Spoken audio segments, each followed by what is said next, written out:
Hello guys. Good evening, good evening, good evening, good evening, good evening. Ayan, kumusta na po kayong lahat mga madam? Nandito na naman tayo para magbigay ng ating mga pinaka-latest updates tungkol sa ating mga idolo na sila Donnie at sila Belle Mariano.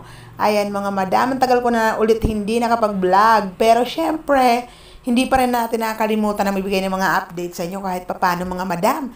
Ayan, at busy nga kasi po ako sa aking trabaho. You know, may trabaho na siya. So yan mga madam, pero syempre, nais nating mag-react dyan sa episode 12, di ba? Na ating pinanood kagabi. Grabe. Alam niyo yon, ang sakit-sakit niya, lalo na yung nag-break silang dalawa. Ayan, sa mga hindi pa nakakapanood, sorry po.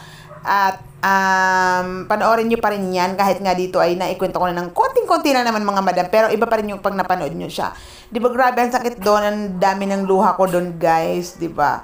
Sobrang ramdam mo yung ramdam nyo guys yung sakit na nararamdaman nilang dalawa, di ba mga madam, lalo na si Belle. Nako, sobra yung tulo ng luha ko dun, parang alam niyo yun, parang wala nang katapusan. So yun, pero alam niyo ba mga madam, parang nakakabitin yung mga ganap doon sa after breakup nila, ay nandun na sila sa detention room, di ba? Yung pala yun, akala ko kadugtong na kaagad yun, yung pala maraming araw na or buwan na yata yung nakalipas noon, or baka taon pa nga. Pero hindi naman nila nilagyan na, di ba, kung ilang mga panahon na lumipas ng ng sumunod na eksena, 'di ba? Saan na nilagyan nila mga madam, kasi parang nakakalito, 'di ba? Kasi nakulong na sila, meron na palang mga nangyari na nag-away na sila nai, 'di ba? Ganun. Tapos dapat sana nga guys, 'di ba? Hindi na nga daw napapansin nandoon sila doon sa, I mean si Max saka si Dave. Tapos nangyari nga yung yung elevator scene nila doon. Pero 'di ba, all this time sa sobrang tagal na nila, hindi pa rin masabi-sabi ni Belle yung bakit nagawangan sumama ni Tito Boyet niya sa pagkakakarnap dahil sa kanya, dahil siya ay walang pambayad sa ospital. Sa tagal na yon, saka pa lang nalaman ni Dave, tapos parang nagilty nga si Dave, sa kanya pa lang nalaman. Paano nga kasi naman malalaman niya, kasi every time na magsasabi doon si Max, 'di ba? Tapos parang ayaw niya paniwalaan, tapos ini-stop niya, 'di ba? So, yun ang time na lang na yun niya talaga nalaman. Tapos, yun na nga yung elevator scene nila, nakakainis.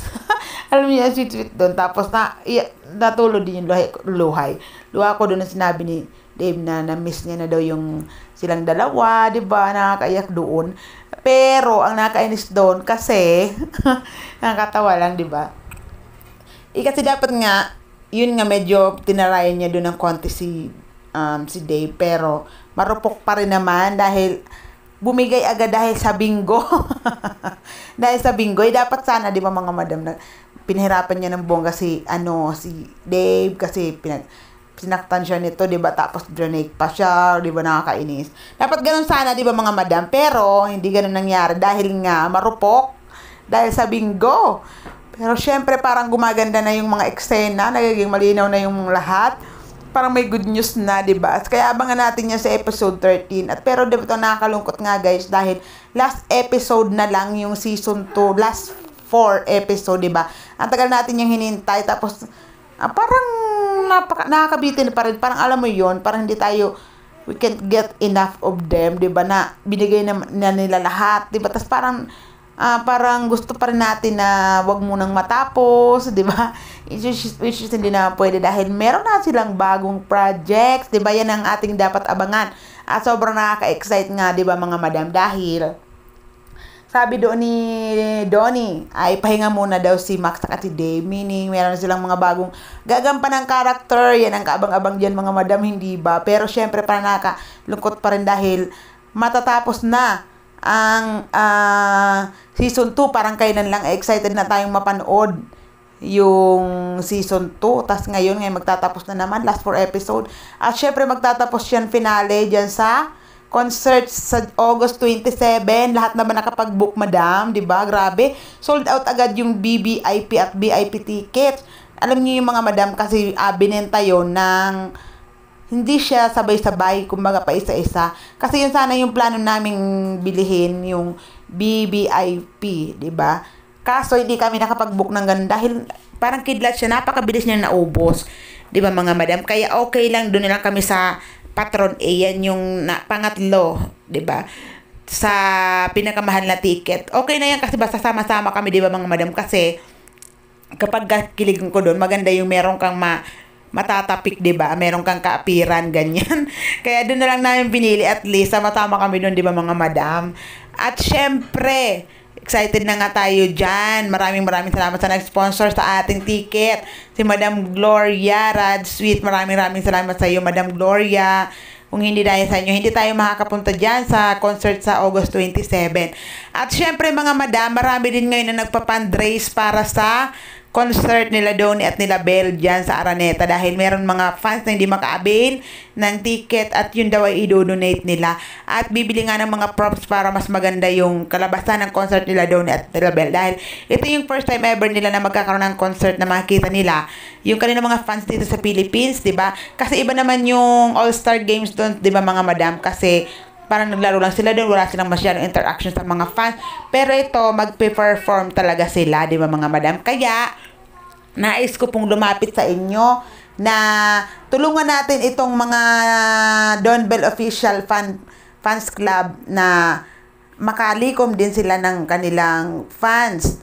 At nagbigay din dyan ng pledge ang Don Bell National. Nakakatawa dahil ang mga madam natin dyan sa Don Bell National ay hindi talaga nagdadalawang isip, basta para sa tulong para sa ikaganda ng concert nila Don at nila Belle, ay talagang nagbibigay sila kaagad. Hindi naman ganun kalaking amount. Any amount, madam. Kami nga po doon sa Don Bell National may tag 100, 'di ba? Tag 200, tapos yung merong blessed naman sila, mayroong nagbigay ng 500. So nais ko din sa inyo, madam, na kasi gusto ko rin makatulong sa kanila. So hindi lang tayo yung dapat hingi tinutulungan, dapat tumulong din tayo dun sa mga lumalapit sa atin, 'di ba? Kaya lumalapit din po ko sa inyo mga madam na baka naman kahit papaano, kahit any amount ay makadagdag din tayo para sa mga solid Donnie at solid Belle fans na nagpa-fundraise ngayon. Yan, makakasa po kayo na makakarating yan sa kanilang mga madam ang i-donate nyo. At ilalagay ko din po dyan sa comment section at sa description ko ang aking GCash account para pwede po kayo dyan mag-send. Maraming salamat mga madam, at asahan nyo po na palagi pa rin ako mag-update sa inyo kahit na busy tayo, at isikapin ko talaga na makapag-vlog dahil baka makalimutan nyo na ako pag hindi na ako nag-vlog. Malulungkot naman ako. Joke. So yun, alam ko naman na kahit hindi ako palagi nagbablog dito, at pag may mga upload ako, nandyan pa rin kayo to support me.